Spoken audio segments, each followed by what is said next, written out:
I didn't take up Mayo's offer yesterday. I just I didn't feel like having the taste of gefilte fish plaguing me It all was day fine. long. Look, I Yeah, don't enjoy gefilte fish, but it's that not was if horrible. you were going to try it, that would have been the way to do it. But I unfortunately having nothing to do with the fine sponsor, they did a great job on that. But do you have a food that you're absolutely repulsed by from going all the way back to childhood? Well, just That would be onions. gefilte fish for me. Yeah, I get it. Look, just You couldn't get me to eat smelts. I don't even My know. mother ate a lot of this shit, man.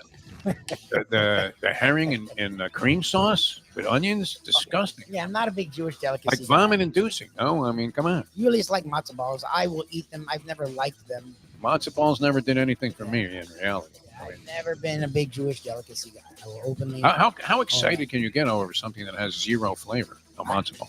That's the thing. My family loves both matzo balls and gefilte fish. You could shoot your My tongue wife, with too. lidocaine and eat, and it would be anything. like eating a matzo ball. No, I mean, come on. It's fucking no flavor. I can't feel nothing. I can't feel my tongue. You can have numbness, and it's the same Numbness. thing as not having it. It'd be just like drooling the soup, because you can't.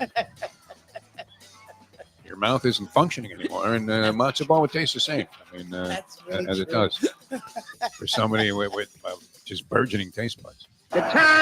Wake up with Defo, joined by Lubie. Welcome to the Defo Show.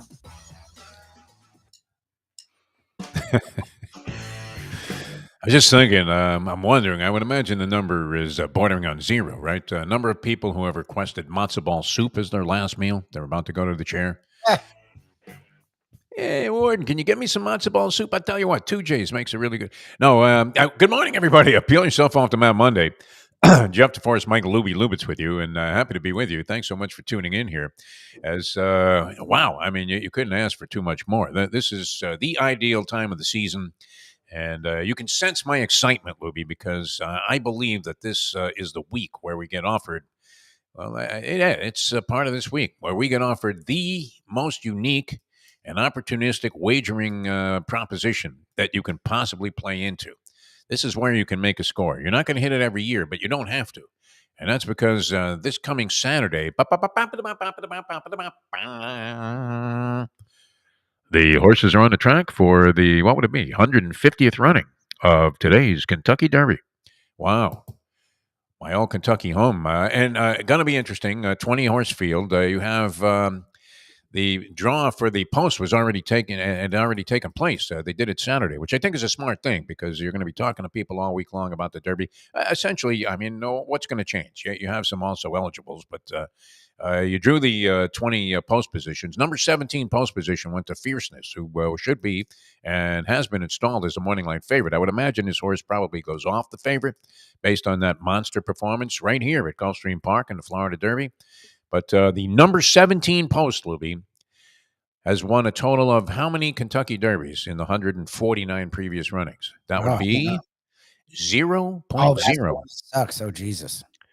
Now, is this the year the trend breaks? All trends, it seems like, eventually get broken. You would think the horror is always the Colonel Kurtz thing. The horror.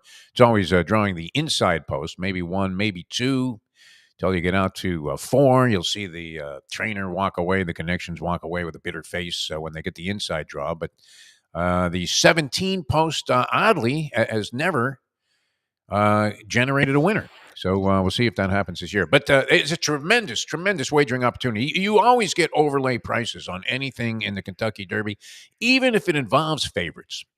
But unless all three favorites come in 1, 2, 3, and they're very short priced, which a couple of horses figure to be in the same category in terms of betting interest as Fierceness.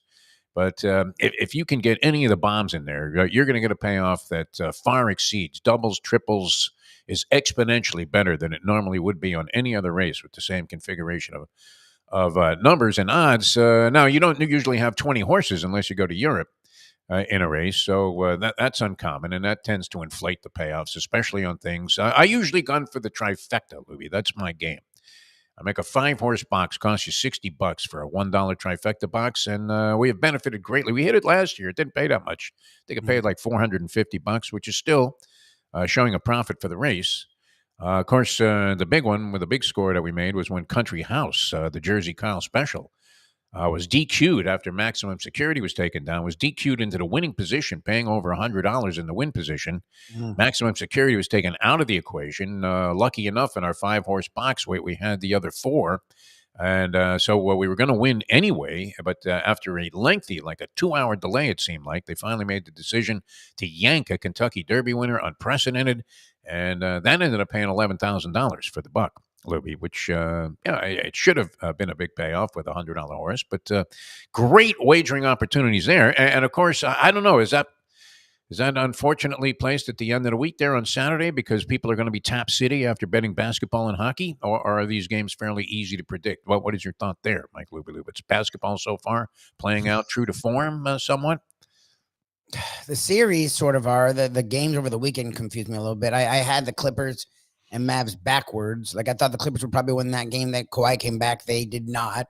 Then I could see them struggling, and Harden played vintage Harden. I mean, he was almost unstoppable on the offensive side. So I thought the Heat probably would have lost game 2.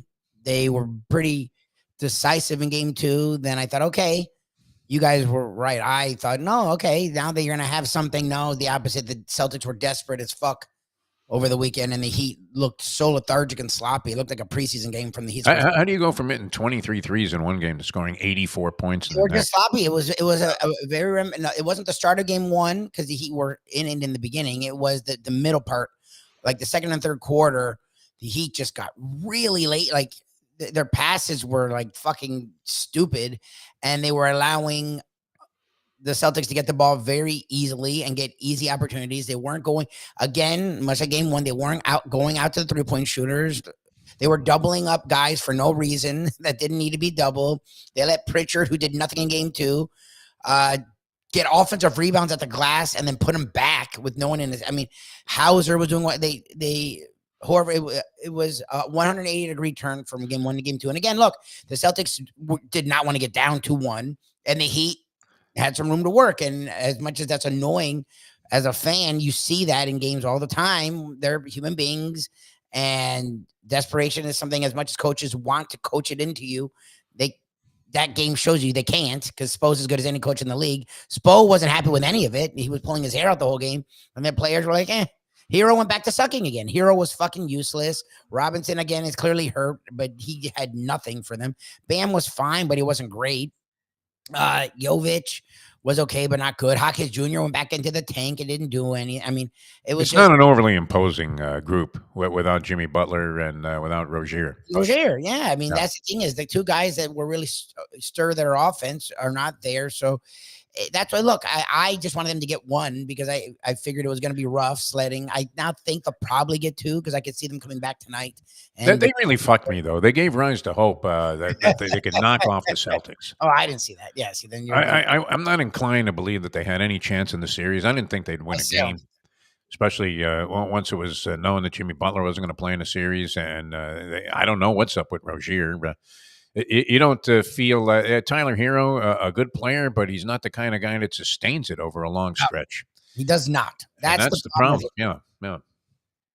Go ahead. No, you're on the same point as me. Yeah, I just agree with you. Like, that's my problem. Look, Hero has those games, and he almost had a triple-double, and he was actually not a sieve defensively, and then literally the next game, it's like, where the fuck's Hero? Like, he's capable of hoisting any number of not even bricks, but boulders up there when he's off, and he's got to chuck them because they don't have much else in terms of options. I mean, if he's not going to be good, they're not going to have any chance of beating the Boston Celtics. So you have game 4 of that series coming up tonight. One series already decided in the NBA, Minnesota taking care of business. I don't know that that's a huge surprise, but getting swept. The Phoenix Suns, who fired the coach of the year, Monty Williams, he goes to Detroit, and you're thinking, how is that guy the coach of the year? Couldn't have fucked that up any more than he did. Being a failed head coach in a lot of sports really is a lucrative business, is it not? Imagine if you would put that in your high school yearbook as your ambition. I want to be a failed head professional coach. And you're making enormous amounts of money. If you're a college coach, for God's sake, they have to pay you $50 million to go away. And in the pros, I mean, these guys continue to surface in the old recycling system that takes place when it comes to hiring head coaches, where you're looking for new blood, then you get new blood like Milwaukee did. And even though the guy gets off to a good start, you get rid of the fucking guy and put Doc Rivers in there. Although I can't blame Doc Rivers. He's as responsible for this Milwaukee situation as Doc from Gunsmoke, because no, this isn't him. they just they don't you can't win if you don't have both Lillard and Antetokounmpo. It's amazing that Milwaukee even has a game in this series. It showed you the relative raw nature of Indiana's talent, a young team that a lot of people feel very positively about. But Indiana certainly measured up in the next 3 games. And what was it? Was it the third game of the series? That was a thrill in Manila. That was a real good ball game, right down to the wire. So after some really non-compelling action in the first game of a variety of different series around the NBA, seems to have ratcheted up, and you've had some really exciting conclusions the last couple of days. So good action in the first round. Minnesota ends up closing out their series as Minnesota sweeps the Phoenix Suns under the rug. And you had the Bucks narrow down 3-1 to Indianapolis after yesterday's action. 2-2 the Clippers. You mentioned going against the Dallas Mavericks. Mavericks blowing really golden opportunities. Yeah. 2 games that they lost, both featured no Kawhi. What's up? They come back from 30 down and then lose. Yeah, 31 down and they lose. That happens, though, where a team makes a run. They usually don't quite get over the hump, but they actually did take a couple of 1-point leads, I think. They took their first lead with like 2:30. It took them all game. They fought back down to get down 2. Then they went back, ballooned back up to 11, and then they worked it back to a lead with like 2:18 left. It's like, holy shit! Harden hit that knuckleball floater in the paint. Yes. Well, they were giving him that, and he made like 4 in a row. And it looked like a shot put when he put it up there, and goes right through the hoop. That was never one of my favorite shots. I was not very good at executing the folly floater, the old Steve Hamilton thing. And so it goes in, and there were flashes there of, I don't know if it was Harden of old, but it was old Harden looking a little bit more like himself than we've seen in a variety of occasions. And yet you have to figure that somehow by Game 7, Harden's going to be in the old chokeometer. Oh, yeah, for sure.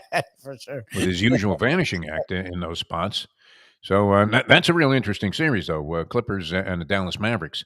And then the Knicks and Philly, tight, old school bloodbath that's taken place. Jalen Brunson, who many people, Lubie, I think you were among them. You were ragging on Jalen Brunson just the other day. What are you talking about?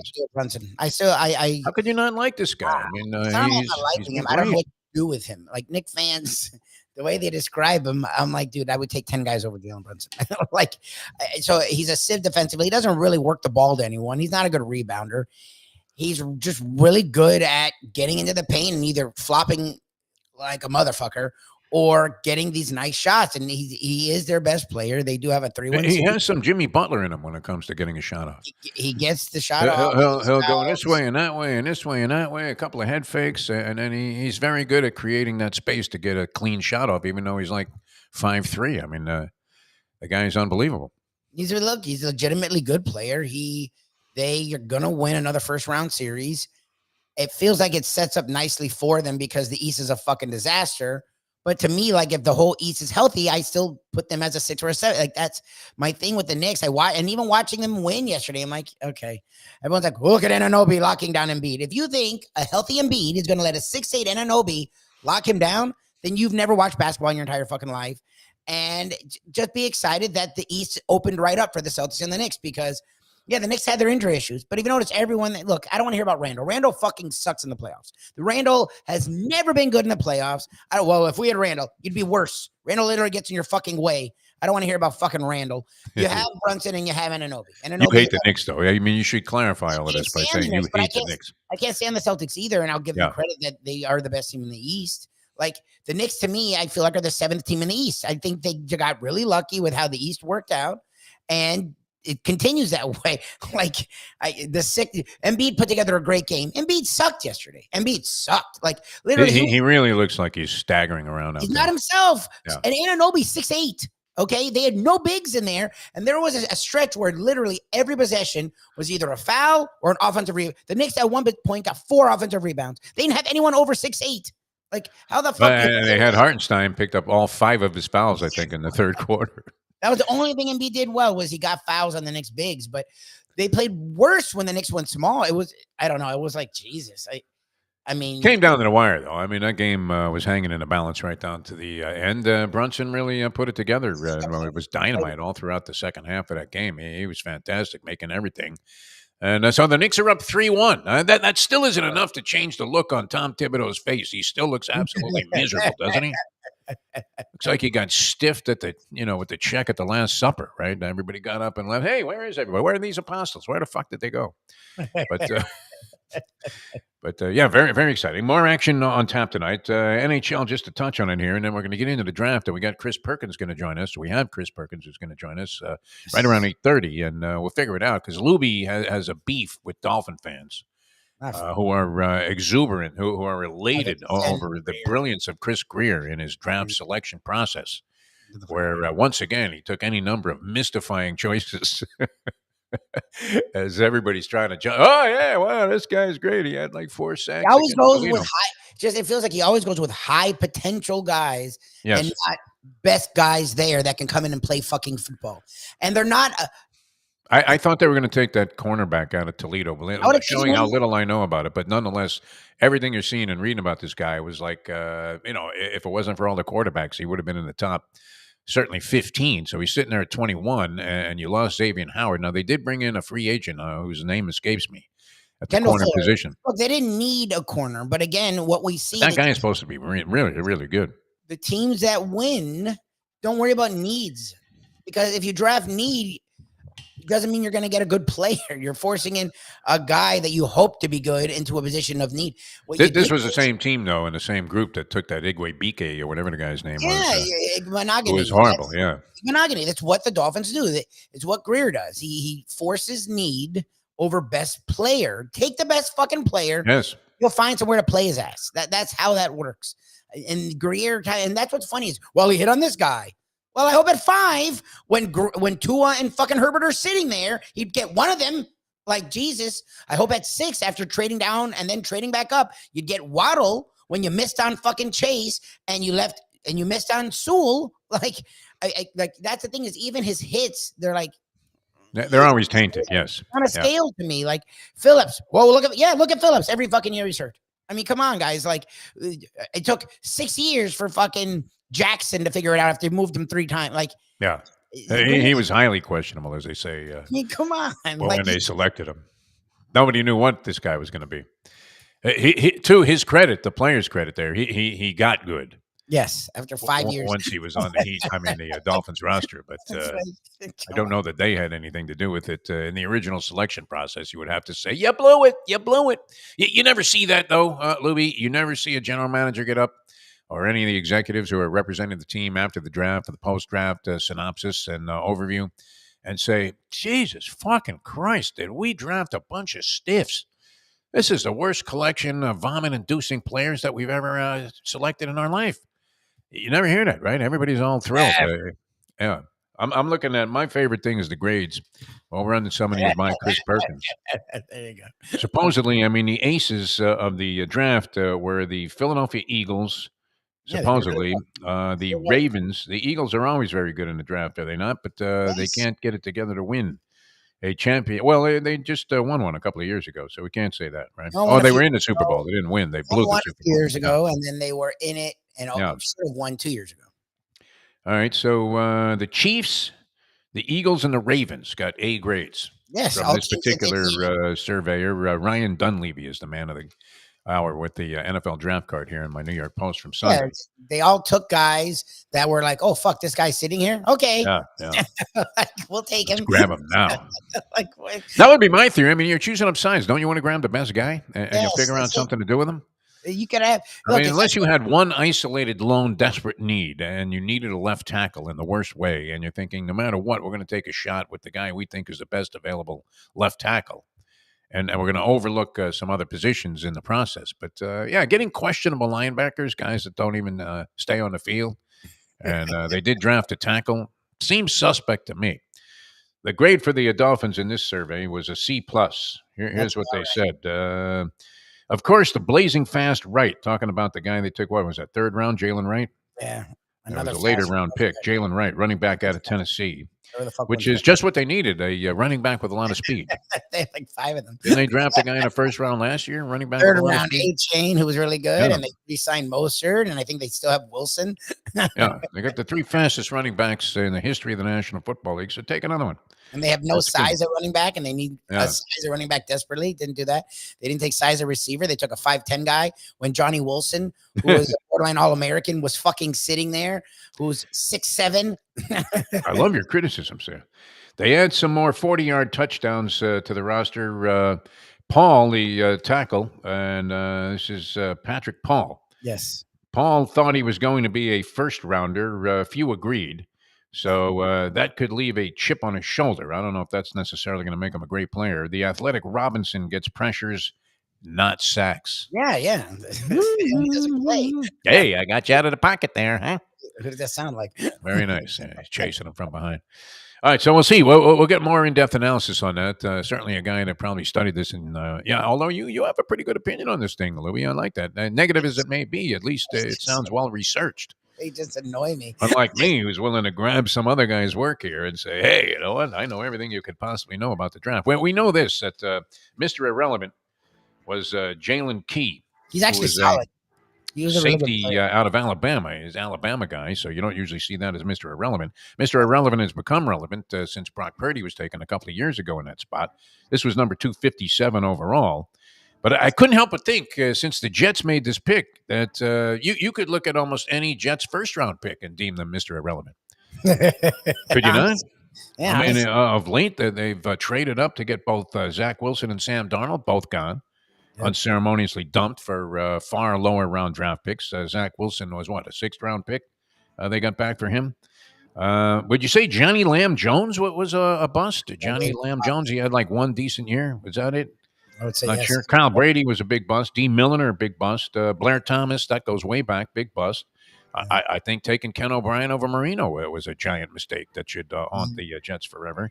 Vernon Golston is generally considered to be the biggest bust in Jets draft history. Vernon Golston. Yeah. So, I mean, they're capable of turning anybody into Mr. Irrelevant, even the highest of first-round picks.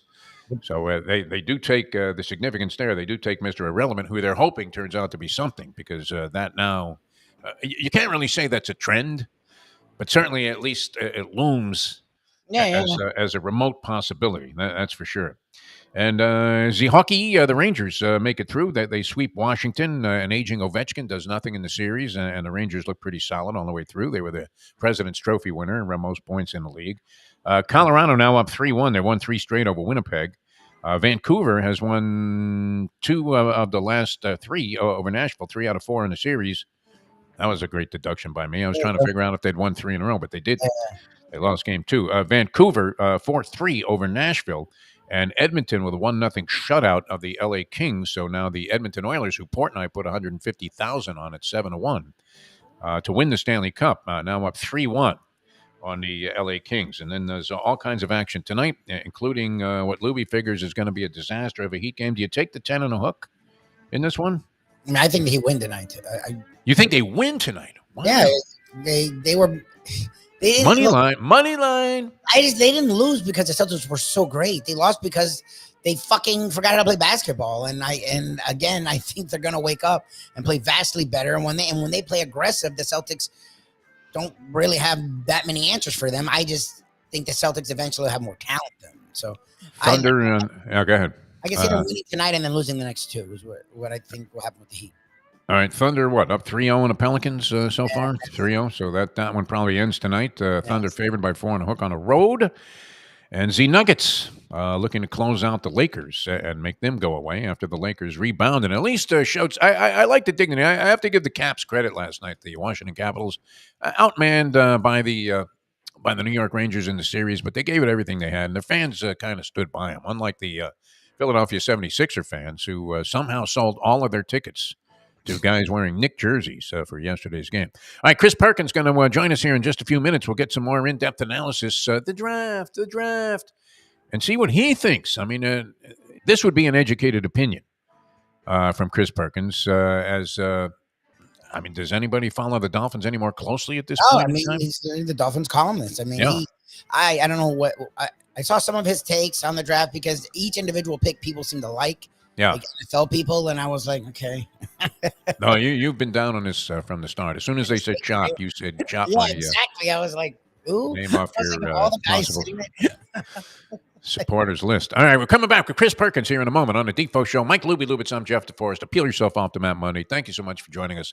Back with more in a moment. Now that the time it's 8:31.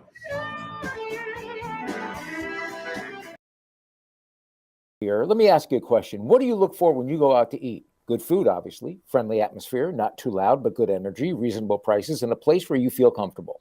All those ingredients, no pun meant there, are hard to find unless you're talking about the Texas Roadhouse.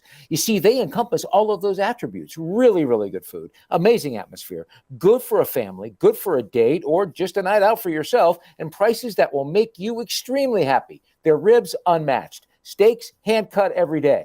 Everything, and I mean everything, is made on site, including their incredible bread.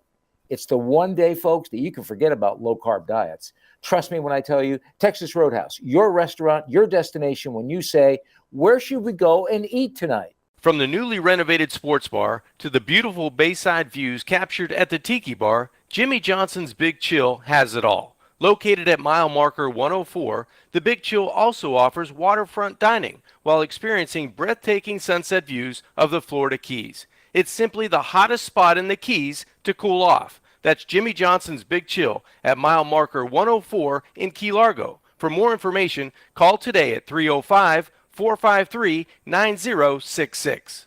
This comes from the great Defo Lama. It's the bets you don't make, the chances you don't take, that can compromise an otherwise incredible life, my friend. The only way to get your morning started is with Defo, joined by Lubie, right here on the Defo Show.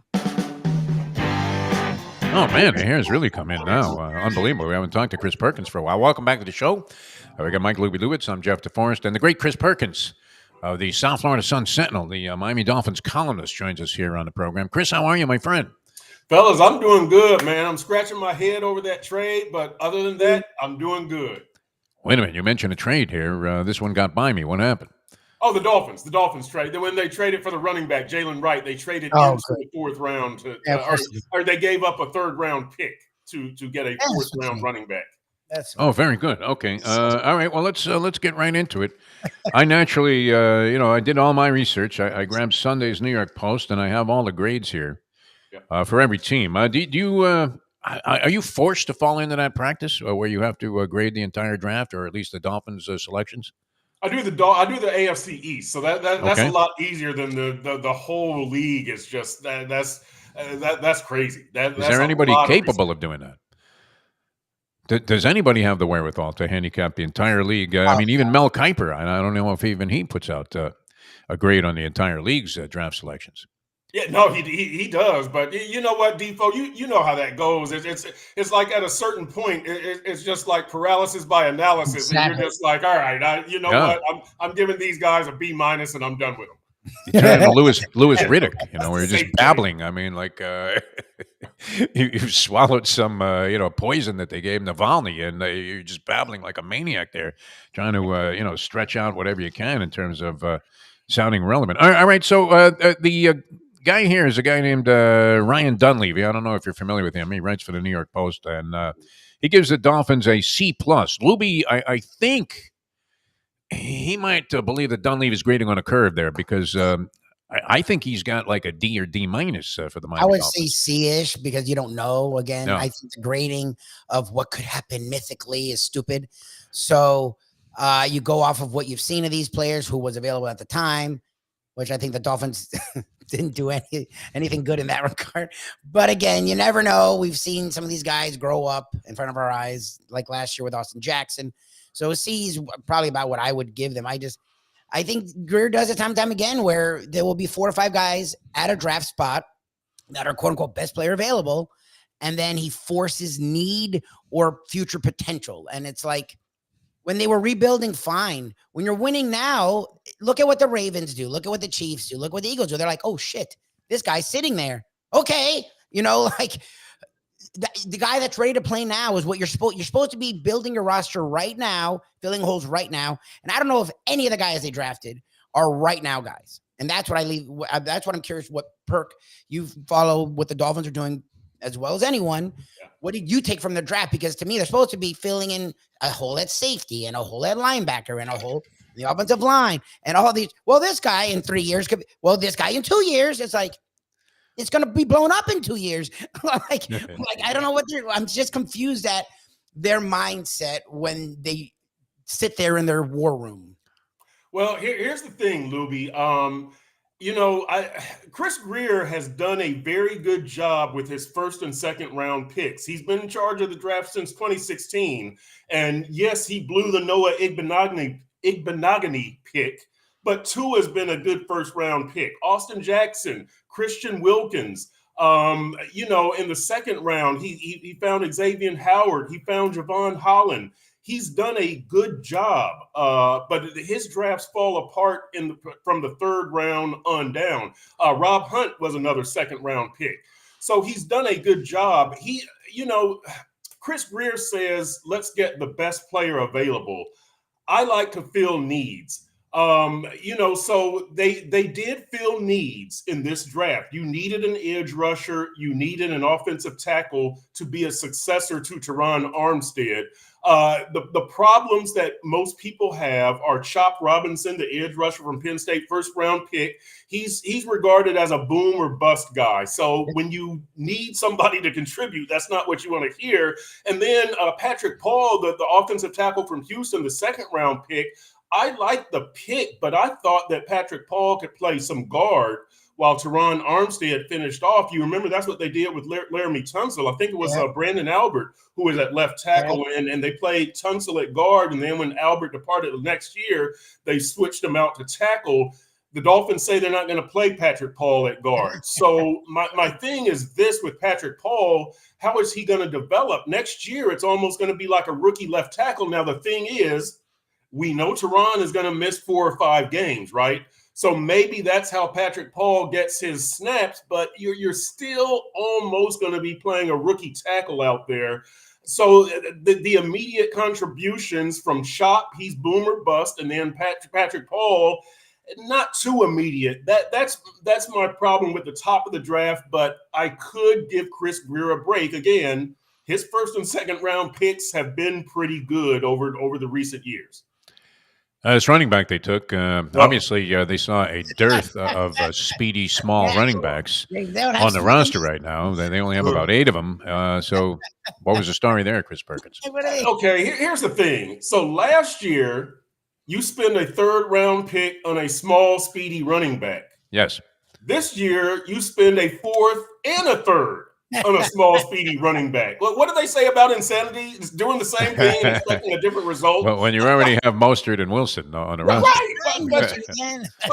But you spent a third and a fourth on a running back who's going to be, at best, number 3 in your rotation, right? Behind Mostert and behind Devon Achane. And he's going to be, number 5 in touches behind Jalen Waddle and Tyreek Hill, Raheem Mostert, and Devon Achane. You spent 2 draft picks, a third and a fourth. That's like a starter and a reserve. Like, what are we doing here? They don't have a big back. If you're going with running back, they have a need at big back. Thank you. Did they have anyone on the roster?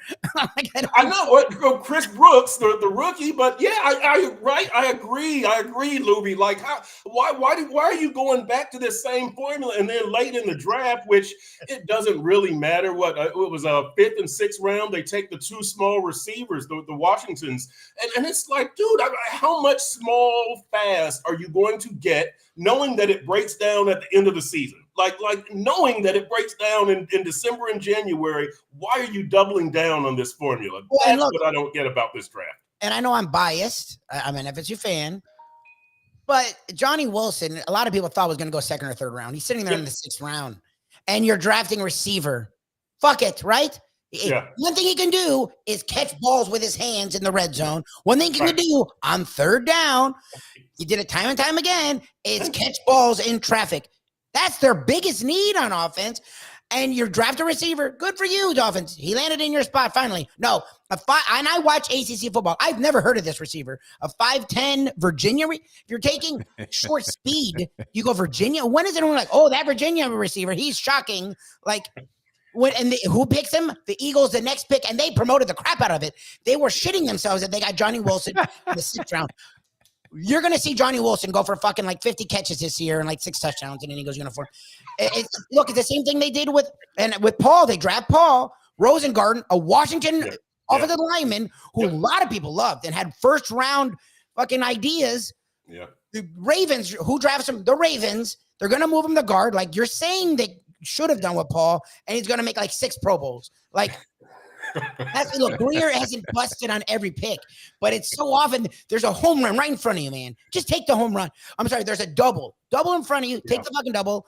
No, he's like Defo at the track. He wants either the home run or the goddamn strikeout. And it's like, come on, man. Like sometimes you can just take what's there. Like you did it with Tua. You didn't overthink it. Thank God. You were going to get Herbert or Tua. You were going to get a home run there. Good for you. He didn't do it with Waddle. Again, where they drafted like 5 guys ended up being all pros. So I don't even think Greer could have fucked that up. But still, he took Waddle. Okay, no one's mad at the Waddle pick. Waddle's turned out to be a really good receiver. But it's like, come on, man. Like sometimes just take what's there. Just please take what's there. Like Johnny Wilson, a lot of people thought was 2nd, and he did good in all the combine crap. He's there in the 6th round. Why are you going 5'10" receiver? Like it's just very frustrating because I actually do like the roster he's put together, and people do give him credit for roster creation, and I can't hate on him for that because I think they're really close, and the Bills look like they're about to fall off a cliff, and it's like it's the Chiefs and everyone else, and you're right there, and it's like a couple, and then the Chiefs go and get Worthy. It's like, oh shit, and the Ravens go and have a great draft, and then you watch the Bills actually go and get screw Diggs. You now have Coleman who can do everything Diggs can do and more. And you got him without spending a lot of money because he'll be in the 2nd round, not in the 1st round. And it's like the same teams every year make the Steelers go and get the goddamn, go and get the offensive lineman. They're the ones that take they're the ones that take Fautanu, the one that was what it's like. Most teams would have been like, okay, we have Fautanu right there. Let's just trade up. You want to give up a 3rd round pick? Do it for him. Give up a 3rd round pick for Fautanu, the All-American offensive tackle that's sitting there, not in the 4th round for a running back that you already have 3 times over. Yeah, it's you know what the thing with the Dolphins is that you think that there were some better instant impact guys there.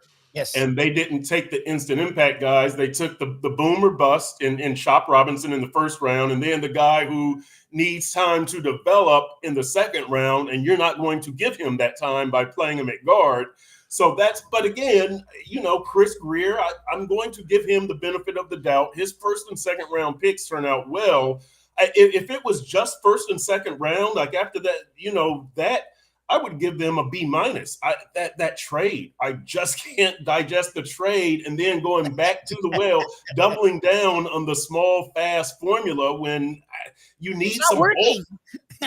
It does make a little sense. Fueled by self-sabotage, you would have to say.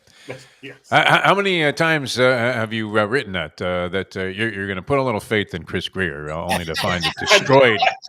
Right. What year is this for Greer? I did in a couple of marriages. I put a little faith in that. All right, I'm looking at the rest of the AFC East. Lubie, Buffalo was criticized resoundingly for trading out of a spot that with the Chiefs for this wide receiver that everybody thinks is going to put Patrick Mahomes right back on track, as if he never lost Tyreek Hill. Was that a crucial error? Because the Bills also seemed like they were largely fueled by self-sabotage or, unfortunately, impeded by the idea that they had to get rid of people, whether they wanted to or not. Yeah. And it looks, I don't know. I mean, are they a team that you can anticipate being in decline this year, Chris Perkins? Yeah, they are because of the Stephon Diggs situation. They had to trade him away. He was so unhappy. They send him to Houston, an AFC rival, and then they make the trade with Kansas City, another AFC rival, and Kansas City takes Xavier Worthy. And here's the thing with Buffalo. They traded down in the 1st round, and then they traded out of the 1st round. So they made 2 first-round trades, but they didn't get that much in return. I think the real net out of all of that was a 3rd-round pick. So, you could have taken Xavier Worthy, who is a better prospect than Keon Coleman. But Xavier Worthy, the speedster from Texas, Keon Coleman from Florida State. But we'll see. We'll see. But Buffalo, what they did was they took bulk. I think they had 2 second-round picks and a third and a fourth instead of like a first and a third or something like that. And that's okay because that second and third you get the majority of your starters from that group. So they widened the pool to get starters, which, by the way, now that I bring that up, the Dolphins could have done that, right, at 21, because you're not in love with Chop Robinson. So you could have traded back. In one mock draft, I had them trading back with San Francisco at number 31, and I had them taking Jordan Morgan, the offensive tackle from Arizona, but in the process, they pick up a second-round pick. Okay. So, right, if you're not in love with the guy at 21 and it's kind of all the same, why not trade back and just pick up a second-round pick and widen your potential pool of starters? In my total ignorance about the draft strategies and draft needs and analysis, I was looking. I kept reading about this cornerback from Toledo, saying that he was outstanding and would defy. I mean, he showed this loyalty to Toledo. He could have gone for name, image, and likeness to a bigger school. A lot of schools coveted his services in the transfer portal. Stuck it out there. I kind of like that characteristic in the guy. He said, "I'll get my money later on." People thought he was going to be a higher first-round pick. Did the Dolphins have zero need at that position? Because Philadelphia is getting aces on the draft for grabbing this guy. Yeah, that's Quinion Mitchell, the kid from Toledo. I saw him at the Senior Bowl, talked to him. Really good prospect. That's kind of that would have been a best player available pick. And you had like 2 picks later. Yeah. Do they not need anything there in the secondary? When you talk best player available, if you think about it, Greer did that last year, right? When he took Cam Smith, the cornerback, in the second round, and you were thinking they don't really need a cornerback. As it turned out, they did because of all the injuries, but they didn't really need. And then they took Devon Achane at running back last year. And you remember they had Mostert, they had Jeff Wilson, and they had people riled that pick. Yeah, they ridiculed him for that. Yeah, so if they would have taken Quinion Mitchell, that would have been another best player available. Instead they did fill a need at edge rusher. Quinion Mitchell he'll probably be a better player than Chop Robinson, but you had to fill that edge rusher need because with Chubb and Phillips down, you have nobody to rush the passer. So I'll give Greer credit there, but yes, Defo, if they would have taken Quinion Mitchell, this draft would have been better talent-wise. You still would have had the hole at edge rusher, right? But talent-wise, your team would have been better. I was channeling my inner Mel Kiper on that one, Chris. I'm sure you can appreciate that. At this old age, it's not easy to get too deeply into draft minutia. Is Drake May going to save the New England Patriots? What do you think there? No. And look, let's hope that he turns out better than his predecessors from North Carolina, right? Lubie, Mitch Trubisky and Sam Howell. We're overdrafting these guys. Michael Penix, what are you doing? What the hell was that? Number 8 when you guarantee Kirk Cousins $100 million. 6 quarterbacks in the first 12 picks. Look, from the 2021 draft, 5 quarterbacks went in the first round, right? 4 of them have already been traded. Trevor Lawrence is the only one with his same team. These guys are so disposable, and they keep overdrafting them. So I do not get it. Drake May, they needed a quarterback, so he was going to go there. But I don't know that any of these guys are going to turn out to be, let's just say, better than Trevor Lawrence or Justin Herbert or Tua, which is okay, that's good, but. Right, it's not mind-blowing. It doesn't look like cinch talent there for sure. I mean, one of the best bluffs I thought of the draft was perpetrated by Jim Harbaugh. He looked like Johnny Chan on this thing, where he started talking about McCarthy and he's willing to trade Herbert. Supposedly, Chris, I don't know. Did they actually get some inquiries about Justin Herbert with the Chargers? And then this was all in an effort to go ahead and take J.J. McCarthy, who they didn't take. They took the lineman out of Notre Dame, who's supposed to be a big stand out there, Alt. And so he falls to number 10, and Minnesota was happy to grab him there, so it seems. He was the next quarterback taken after Drake May, and I don't know if he's any savior for the franchise. And of course, you always have the Jets. So we were saying they got Mr. Irrelevant. But you could take any number of Jets first-round selections and dub them as Mr. Irrelevant. No, I mean, the list is long and illustrious of the mistakes, including two that you just kind of alluded to, where they went nuts and traded up to get a quarterback that turned out to be later a sixth-round pick. Yeah. Hey, by the way, Defo, you'll really appreciate this. You remember the old school baseball, the card shows where the athlete would show up and sign his name and walk out of there with $2 million? Sure. For those purposes, don't you hope that Joe Alt is a Hall of Famer? Because how many signatures could you sign so fast? Joe Alt, right? The dude can get through. He could get through a million. You have to find a way to make an adaptation of your signature so it's not so difficult. Kind of like when you're using your credit card at a gas station, and it's one of those places where you got to do the thing with the little plastic pen.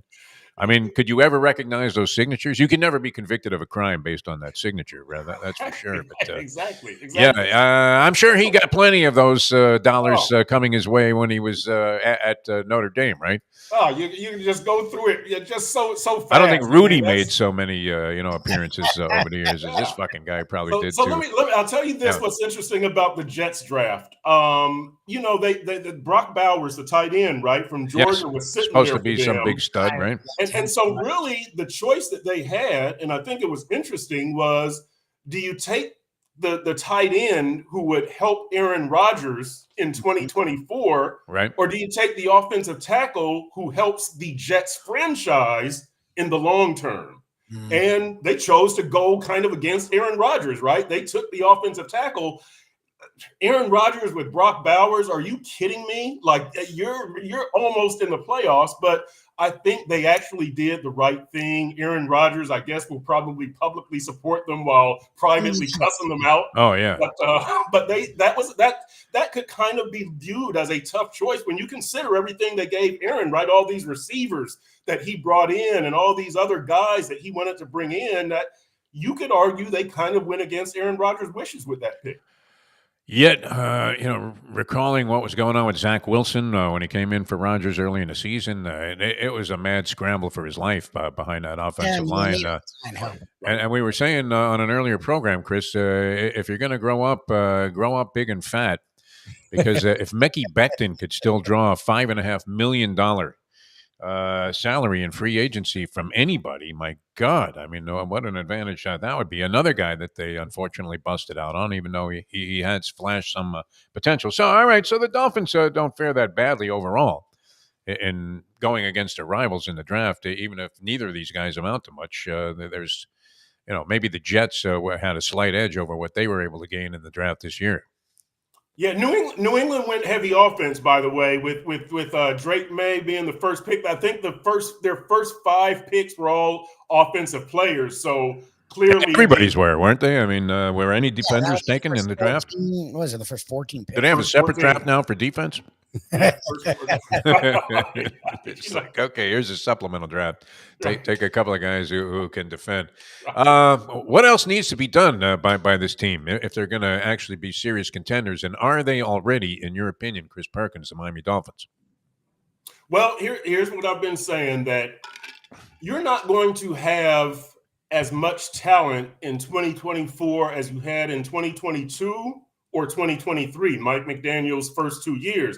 Look, we saw who walked out that door, right? Christian Wilkins and Rob Hunt and Andrew Van Ginkel and Xavier Howard. So you're not going to have as much talent, but you can be a better team by deploying your current talent differently.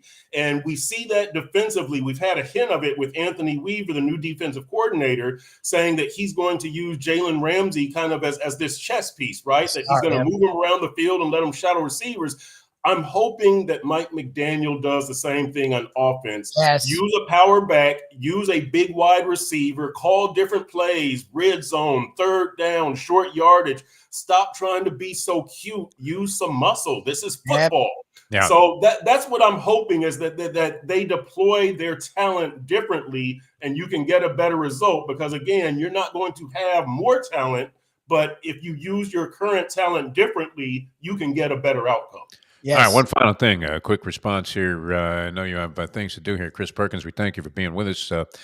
McDaniel, how long is the rope with McDaniel? If things don't work out favorably this year, is that Boy, it for Mike McDaniel? I mean, I have a very differing opinion than most people on this. I say it's a very short rope, like very short. Like give them everything. Well, if you can't win a playoff game this year in the third year of Greer, McDaniel, and Tua, changes need to be made. And here, this is part of my Tua strategy. I've written this. I've said this.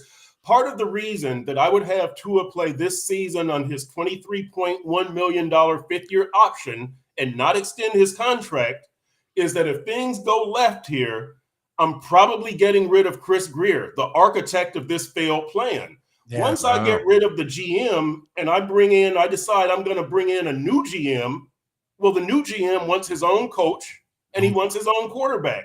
I don't want to give him a quarterback who's got, $40 million a year for the next 5 years, this small left-handed guy that he might not even want.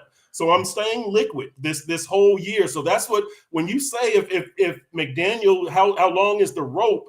If they don't win a playoff game, one of those three is probably gone. If I'm Steve Ross, either Greer, McDaniel, or Tua. And Greer is probably first, but he causes that domino effect. True. If Tua has an unspectacular season in terms of results, maybe statistically does well, whatever, but nonetheless, if he doesn't win a playoff game, who's going to want this guy at $40 million a year in the trade? He's going to have almost zero value at that point. And so you're stuck. I mean, literally stuck in the 2008 housing market at that stage. That's when I bought, by the way. Exactly. I was heavily invested. I still hear my father's words. He said, "Son, the good news is you own 3 houses, and the bad news is you own 3 houses." That's right. My wisdom. I bought in 2006, baby. Right at the peak of the bubble. That's right when you want to buy. Right? Let me get in late and then get crushed like a grape. The first to go down in the standing 8 count. Chris, always a pleasure, man. I mean, how much stuff do you have out on this today in the newspaper? Should we at least go online and put that $1 up for the subscription? What do you think? Look, it'll be well worth it. Well worth it. We got all kinds of draft stuff. By the way, Dolphins Deep Dive with Perk coming on at noon on Sun-Sentinel.com. Nice. Oh, great. Yeah, if you think I'm fired up about that trade now, you just wait till it's my show, and I can really. Do people still get into it? I mean, they start really shredding the Dolphins over what appears to be somewhat of an unnecessary bozoic move. Right. It's not like they were Jimmy Johnson handling this thing, and the Jimmer had his share of unfortunate draft selections, but in general, he was firing. So he was right more than he was wrong, and look, he was able to build a Super Bowl team in Dallas, and then a Super Bowl team so good even Barry Switzer could win with it, and he handed over a team that Dave Wannstedt won 11 games with 2 years in a row. Unbelievable. So, and from scratch, too. I mean, they were buried under Don Shula in the last couple of desperate attempts that they made to have him win a Super Bowl. Chris, always a pleasure, my friend. It's always a bright light in this program's history when you're on the show, so we really appreciate that. And thanks so much. And where do people find this thing? Sun-Sentinel.com, 12 o'clock? Sun-Sentinel.com, Dolphins. Explosivity coming up. Explosivity. Very good. That's a word that we coined. We don't know if it's a word, but we're going to use it. It's explosivity on tap. Thanks for being with us, my friend. Always a pleasure. All right, guys. See you. All right, Chris Perkins, ladies and gentlemen. That was good. That was very thorough. And you know what? I applaud your depth and knowledge on this, Mike Lubie Lubitz. And as Andy said, you're fired up. I love it when you get excited like this on a Monday. Professor was egging me on a lot. I wasn't a fan of most of their picks, but I was like, whatever. It's Greer being Greer. And then Ken would break down as to why they were as bad as they were. So it would just get you have suspect guys in the first and the second round. You're not sure what these guys are going to be capable of doing just in terms of, the greatest ability is availability. And you have to have that. I wouldn't pretend to be expert enough on any of this to criticize. There was a time I probably could have given you a reasonable evaluation of what I thought happened with the Finns. But I'm just going off theories and things that are being said and written by other people. And yet, and a professor who I have great respect for his knowledge of college football players. I mean, he really gets into tremendous detail and has a great wealth of knowledge about players that you'd never figure a guy had an opinion on. But that was sort of common on Chop Robinson, right? It's just my problem is, and Perk said it, the two trains of thought are best player available or need. Sometimes you're lucky and you have a need, and that also is the best player available at the time. The Dolphins weren't doing either. Like, to me, Jared Verse was widely considered the second, at times the best edge in the draft. He's sitting there at 19. If that's your need, right? And he is sitting there, and from him to Chop Robinson's a big drop off. From Chop Robinson on down is a major drop off. Look what the Chiefs did, right? If you really want a guy and you're near the end of the first round, it doesn't take much to move up 2 picks at that point. Like, yes. If they were willing to give up a future 3rd round to get into the 4th round, why not give up? You probably could have given up less, but fine. Give up the 3rd round there, get to 19 and get Verse, right? If you want need and best player available, because that's what Verse was at 19. Same thing with Fawatanu, which is what the Steelers got to stand pat and do it. You see a guy who was arguably a top 3 offensive tackle at 20, okay? Sure. A guy, he had some injury issues, but so did Robinson. He's there at 20. To move up 1 pick costs nothing in these drafts. This isn't like a Jimmy Johnson era. Yeah. Like, you saw guys, again, the Chiefs moved up 5, and I don't think they gave up barely anything. You got to be Mike Ditka in your Exactly. To your whole draft. So go up to 20 because it's best player and need, right? You get both worlds colliding. No, they sit at 21. Now you have a guy who's questionable at 21. He's really not best player available. He's boomer bust, but he still wasn't. Terrion Arnold and Quinyon Mitchell both were higher rated. There was like 6 guys higher rated than Chop Robinson at that pick. So he's not. So you're now going need. Okay, you're forcing need for a guy that doesn't have the production and has been vastly injured. Why not then trade out? Because you'll get a guy, an edge later who can do the same shit as this guy who's not going to play and get more picks. No, they sit there and they force a fucking square peg into a round hole. Okay. Well, and this other thing, I mean, I wasn't aware that they traded. I wasn't following it. By the time they get to the 2nd round, I'm out. I mean, in terms of closely following what the fuck's going on. I did see, the synopsis here with the grades, and I didn't realize that they had actually traded. It wasn't mentioned here by. I'm not blaming Ryan Dunleavy for making me look ignorant on that one, but. No, I know. And I don't care because it really is surprising, though, that you would get the same commodity that you were stocked with a team that, unfortunately, may be too reliant on finesse. Right? Yes, that's what gets them in trouble at middle of the season. And it's that was always an insult to call a team like a hockey team or a football team a finesse team. Oh, especially when it's what's ruined your, like the Titans game. You could have closed it out if you were able to just get a touchdown inside the fucking red zone in the middle of that game, and you would put the game away. Instead, you kept coming away with like stupid ass. The red zone offense was not good, and it's not Tua. Tua wasn't throwing picks. They don't have size and they don't have strength. So and a tendency to get cute also. Yes. Well, because that's the thing is if you don't have size, which is where the whole McDaniel thing, I mean, becomes interesting this year. If you don't have size and strength, then you have to overthink it. If you just have a big fucking dude, you throw it up to the big guy and let him go and grab it. Yeah. Or you just hand it to the big guy and let him run over people. No, drag Aronde Gadsden out of the stands. That guy had hands the size of the field. I mean, they were unbelievable.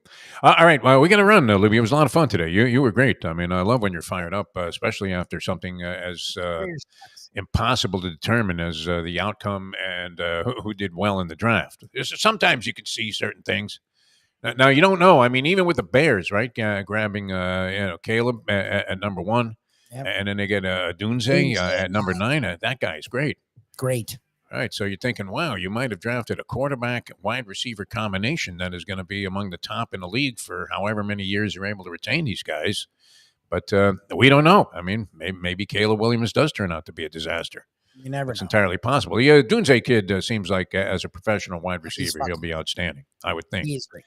And he has a great demeanor also. In interviews, he seems to be just a really, really well-grounded, well-founded kid. So I would think he's going to have success as a pro. Williams, not sure. But wow, when Greg Cosell, you talk about dead serious about these things, was pronouncing him to be light years ahead of the other quarterbacks in the draft and the most likely to succeed, then you got the feeling that he had a pretty significant endorsement there. Is Cosell ever wrong about anything? Not Howard, but Greg. he's definitely wrong. I mean, all these guys are wrong. All of these guys are dead wrong about It's just almost what everything. this class was. Look, Perk said it, like Williams was a guy that's going to be an NFL quarterback. Will it be great? I don't know. You need offensive line, you need defense, you need coaching. So much goes into that. But at least as like a prospect, Williams is like, okay, this dude is worthy of a top 5 pick. The rest of them are all reaches. Jaden Daniels is a late first round guy that they took at number 2.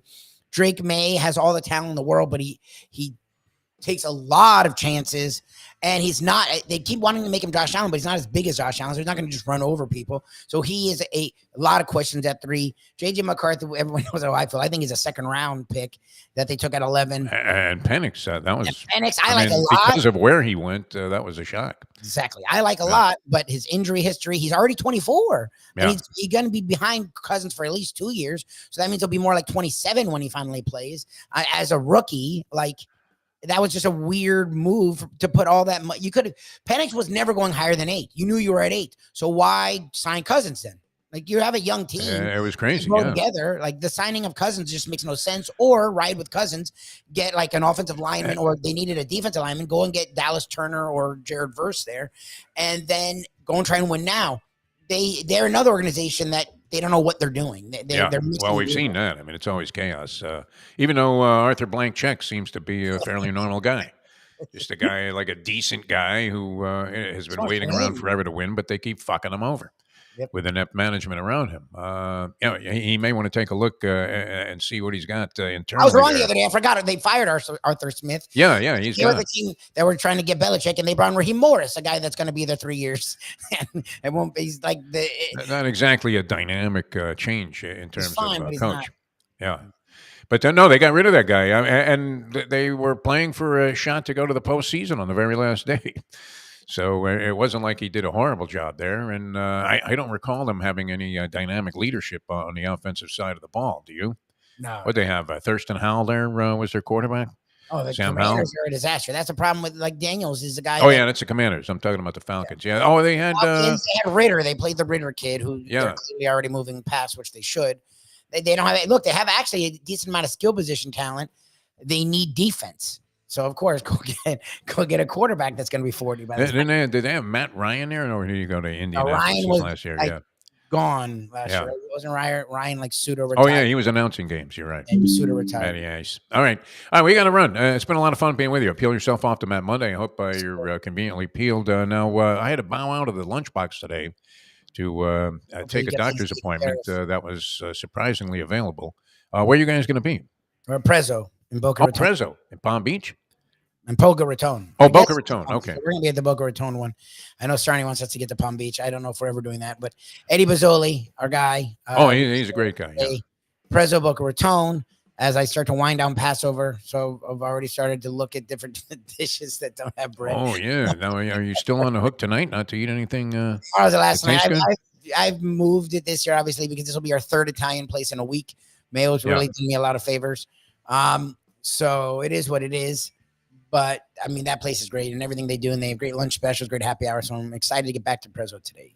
Okay, sounds good. And Mayo looked like he had a wide variety of different meals that he sampled over the weekend, in spite of his new, and what appeared to be a very genuine quest to go ahead and shed a couple of lbs on the advice of his personal physician. Must have given him a look like Colonel Kurtz had at the end of Apocalypse Now. No, the horror. Horror. Sure. Look, I mean, he's eating a lot healthier, but this weekend, I don't know how much he actually ingested, but he sent a lot of dishes. He went to the brunch at the Blue Moon Fish Cafe, which I've heard it's great. I mean, I heard it's great.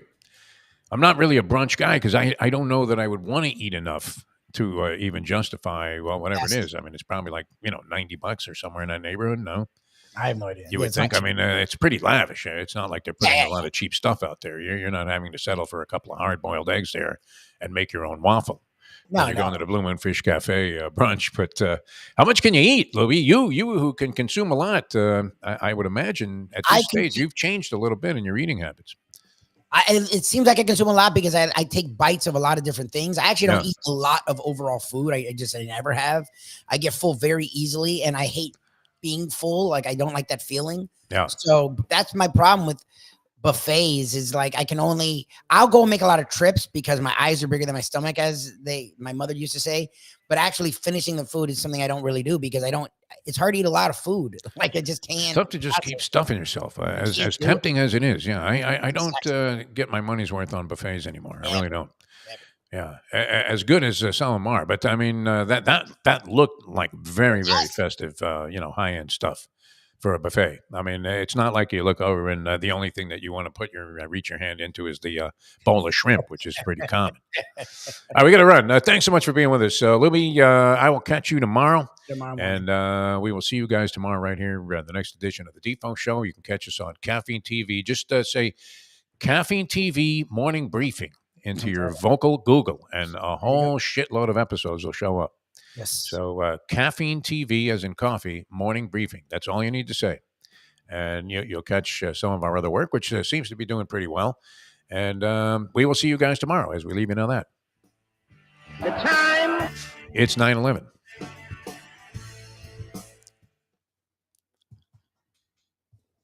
Let's go to eat a damn snack. Look what they done to my soul.